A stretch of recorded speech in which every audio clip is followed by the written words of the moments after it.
थोड़े अरसे के बाद वो खुद भी दमे के मरज में मुब्तला हो गया।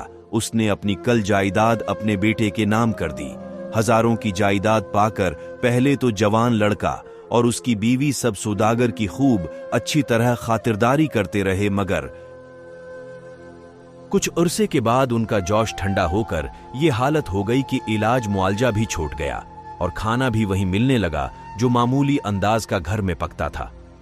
बल्कि एक दिन तो नौजवान बेटे ने साफ कह दिया, बाबा आप अपनी चारपाई सहन बैठ जाएं तो बेहतर होगा।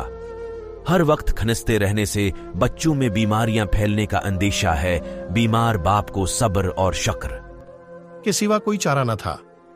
उसने कहा, मुझे तो उज्र नहीं, मगर एक कंबल उड़ने को चाहिए कि अभी सर्दी बाकी है। नौजवान ने अपने बेटे से कहा, गाय को उड़ने वाला कंबल ले आओ। लड़का जल्दी से कंबल उठा लाया और दादा से कहा कि आधा कंबल मुझे वापस दे दो दादा। बोले, बेटा आधे कंबल से सर्दी किया जाएगी। बाप ने बेटे से कहा, दादा को सारा ही कमाल दे दो।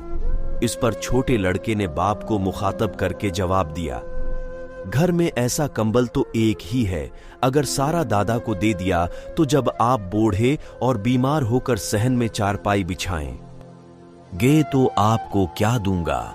नौजवान बाप लड़के की ये मामूली बात सुनकर सुन हो गया और बाप से मुआफी मांगकर पूरी इताअत और खिदमत करने लगा, जिससे बाप भी खुश हो गया और उसकी अपनी आकिबत भी सुनार गई।